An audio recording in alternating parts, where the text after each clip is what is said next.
There has never been a time when there was nothing, because if there were ever nothing, there could never be something.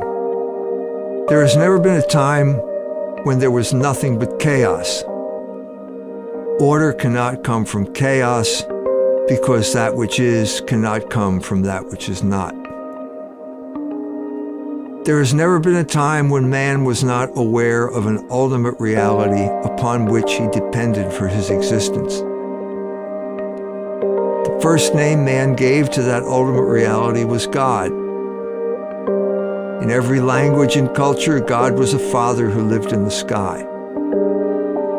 But if God was a father, did he have a beard? If God was a father, did he have a wife?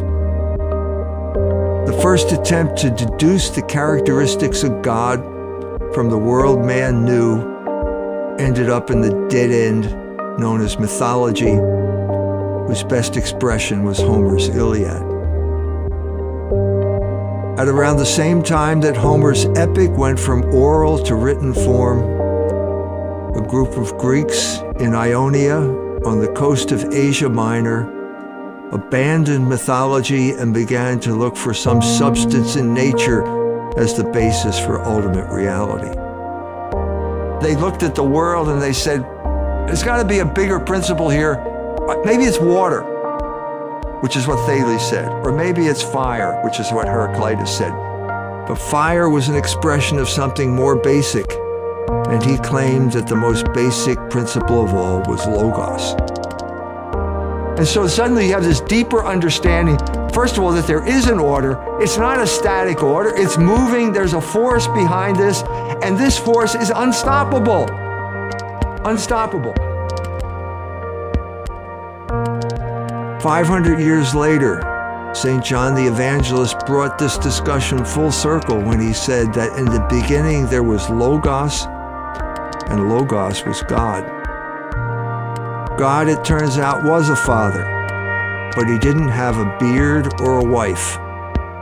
God was Logos. Logos wasn't simply an abstract principle like geometry or physics, although it was certainly both of those things. Logos was a person who had the power to bring that plan into fulfillment over the course of human history. Time was no longer just the number of motion, as Aristotle claimed. Time was a drama with a beginning, a middle, and an end.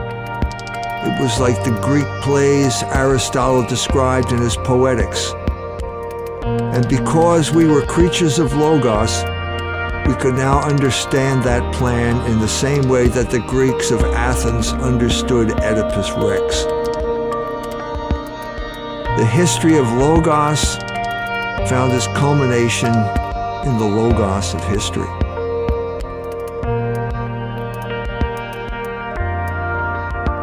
Logos is rising. Logos Rising, a history of ultimate reality, describes the tragic and yet ultimately triumphant progress of Logos in human history, from the beginning of everything to the emergence of the concept to the Democratic primary of 2020. It's a summation of human history. Go to fidelitypress.org to get your copy today.